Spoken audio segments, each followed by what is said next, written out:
Dark side of the ring. Growing up, the only Sheik that I knew of in wrestling was the Iron Sheik. And to the extent that people would know any of them on a mainstream level, he would still have to be the most famous of them all, especially for all of his antics after his career was over, right? I mean, his appearances on the Howard Stern show and other places. You say the Iron Sheik, a lot of people are going to know who the Iron Sheik is. But in wrestling, you say the Sheik, and you think of Ed Farhat, by far the most successful wrestling Sheik of them all, both in the ring and outside the ring as a promoter, not just as a wrestler. In fact, that's where the Iron Sheik got his name and character from. It was directly inspired by the original Sheik, who knew how to get heat because he lived the gimmick 24/7 to the point where he became the gimmick. Where even in private, the people who were around him, family members, right, they would call him the Sheik. And he knew how to draw crowds and make money. And he made a lot of money in his life, and he lived very lavishly until he couldn't anymore. His is a story of excess and hanging on for far too long, even as his age and his health betrayed him, and he couldn't be the Sheik anymore, right? He still wanted to be. He was still hanging on to that. He wasn't just a huge draw and a successful promoter, who ran the Detroit territory for years. He gave breaks to some of the biggest names in wrestling, Dusty Rhodes and Abdullah the Butcher, a young Randy Poffo. He was the first promoter to use him as Randy Savage. To Rob Van Dam, to his nephew Sabu, and a bunch of other people as well. He had an eye for talent. There was nothing really dark about the man's story. I mean, not compared to a lot of the other names that get the dark side treatment. His life had some dark elements to it at different times. I mean, that was kind of the case with the episode they did on Earthquake. Nothing dark about John Tenta outside of him getting sick and dying so young. So it was a solid episode. It was not one of the better episodes they've done. It was eerie watching this right after Sabu passed away because he's featured in this episode quite prominently. RVD said that he has no doubt the Sheik would have loved to have died in the ring.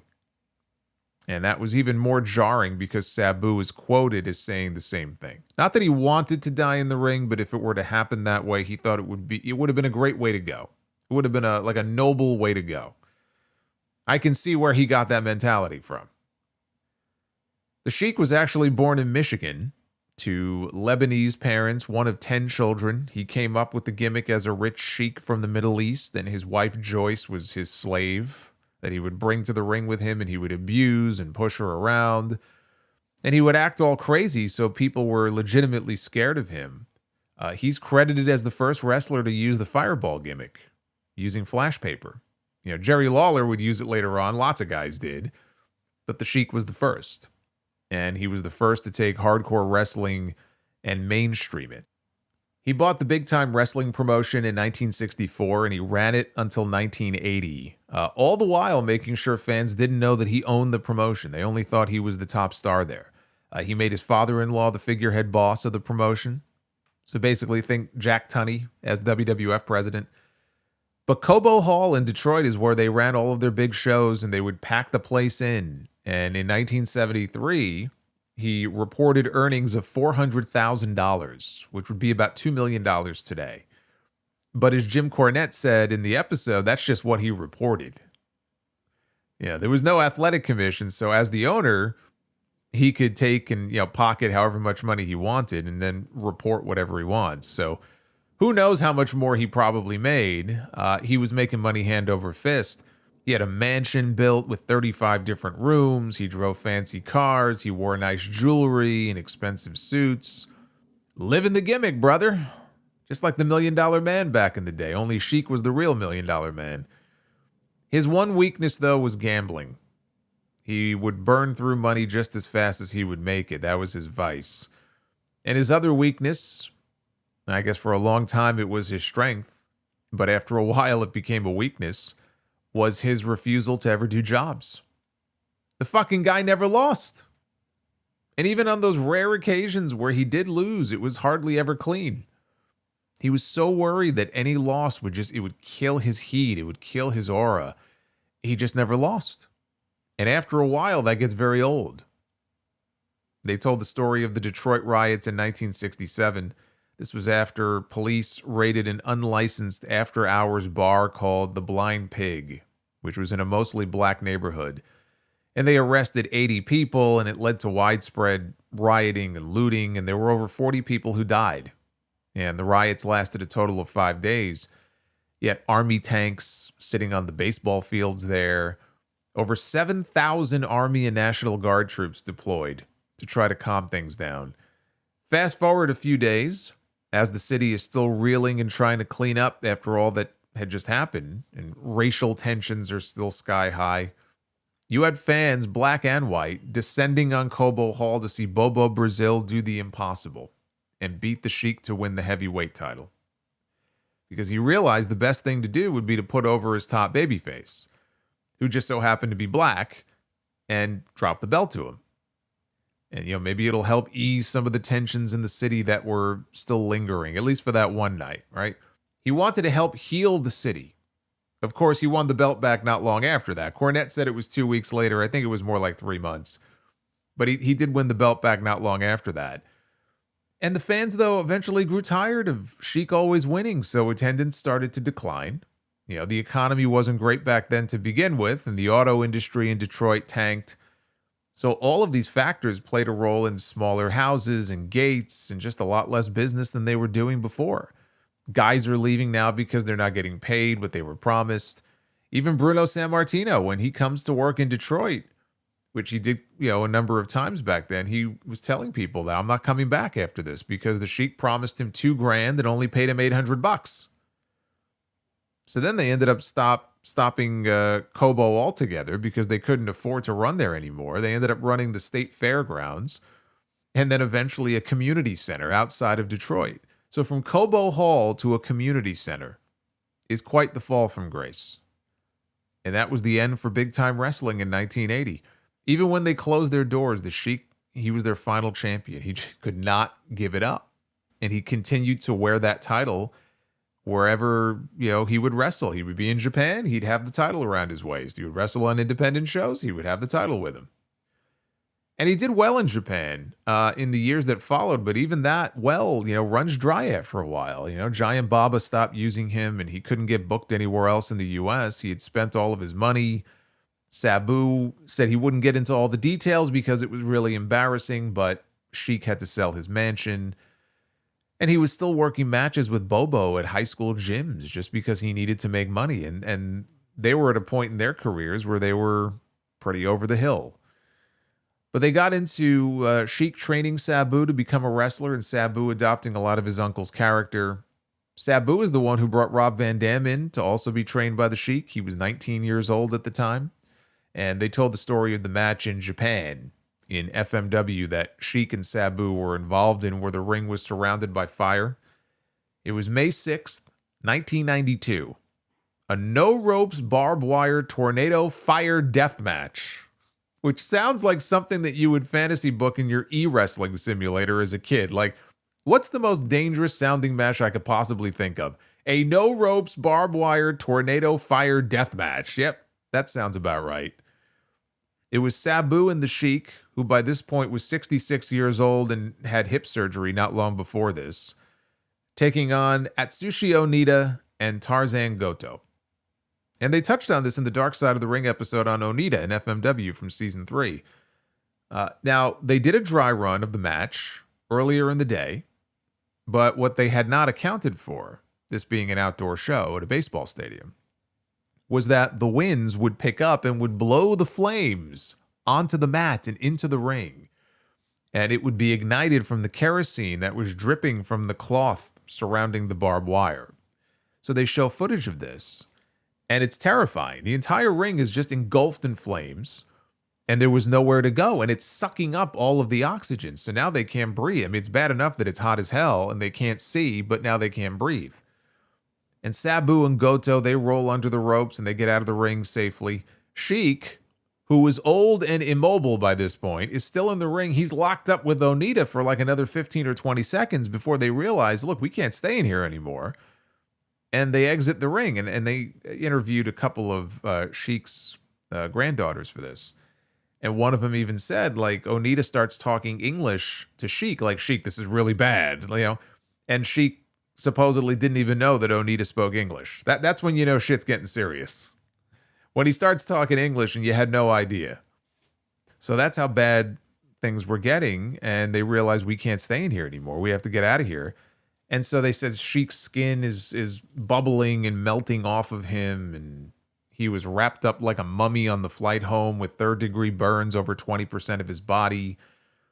I can't even imagine the pain that he must have been sitting in on that plane for that long, because from Japan back to the States, I mean, that's not a quick flight. That's a long trip. Now, he did have one more big match. It was in Japan. It was in 1994 in front of 50,000 people at Kawasaki Stadium against Terry Funk. I think they were the co-main event on that show. And he suffered a heart attack either the next day or 2 days later. He was getting into a taxi cab heading to the airport to fly home, and he had a heart attack. But the following year, he made one appearance in WCW, not as a wrestler, but in Sabu's corner at Halloween Havoc 95. Sabu had a match against Mr. JL. JL, of course, being Jerry Lynn. And it was a disaster. Like 2 minutes into the match, Sabu does a springboard, like an Asai moonsault to the floor onto JL. But on the landing, Sabu's boot caught his uncle in the head, and down went the Sheik. But Sheik broke his leg on the spot. And nobody knew that at the time, but, you know, on the spot, he broke his leg. He got back up, you know, eventually. He's a tough old SOB. But I know Sabu felt really bad about breaking his leg. It was an accident, of course, but he's talked about it in shoot interviews that, you know, Sheik had to have another hip operation later on. He kept putting the surgery off. I don't know. I've heard Sabu say that he broke his hip, but he's also said that Sheik broke his leg, and then the Sheik died right after that. Sheik lived another 8 years, so it's like Hogan saying, I slammed Andre at the Silverdome, brother, and he died 4 days later. Like, it's bullshit. But it's possible Sabu is all the abuse he's taken over the years. He just got his lines crossed up. Sheik got hurt. That's the point. Got back up. The match only went maybe another, 3 minutes maybe. And then right after Sabu pins JL, you see Sheik throw his trademark fireball at JL, who's, you know, Jerry is laying on the mat. So even on one leg, he had to get his shit in. But he didn't tell anybody. He didn't tell Jerry that he was going to do that. So Jerry Lynn is laying there. Thankfully, he was wearing a mask at the time. And all of a sudden, he feels this intense heat. And he sees this bright flash. And he realizes, oh shit, he threw a fireball at me. I better sell it. So like a delayed sell. And he tells the story, again, in an interview, shoot interview that he did. None of this was in the episode. I'm just expanding on this because I just find this entire story funny.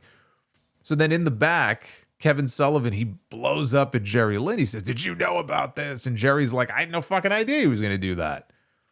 So they must have told Sheik not to do the fireball spot beforehand, and he just went ahead and did it anyway. Or he just never brought it up and just decided to do it on his own. And Sullivan was worried that they were all going to get fired for it. But, you know, Sheik is going to do what the Sheik is going to do. Sabu wanted out of there anyway. He had no intention of staying in WCW. So if it got him any heat, I don't really think he cared. By the early 2000s, Sheik had gotten very sick. He died in 2003. And here's a wild fact that I wasn't aware of until this episode. Sabu says that he was on a plane traveling to Japan the day that his uncle died. And he had no idea that he had passed away. And of all people, it was Bill Goldberg who broke the news to him about the Sheik's death. Sabu was working an All Japan show at the Tokyo Dome. I looked it up. Goldberg happened to be working that same show in a tag team match. It was the one match that Goldberg worked that year before he joined WWE. Sabu's in the back, and Goldberg comes up to him to extend his condolences, and Sabu had no idea what he was talking about.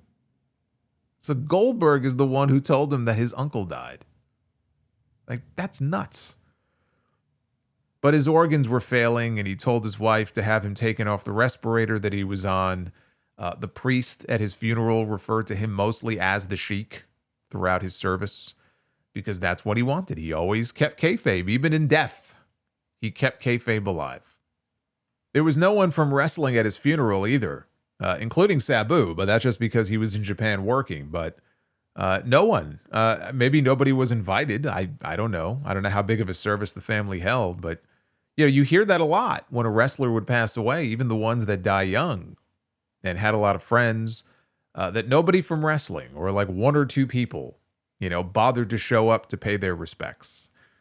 It's just odd to me. It's just very, very odd to me because you hear a lot of these wrestlers, especially the old timers, who were constantly on the road.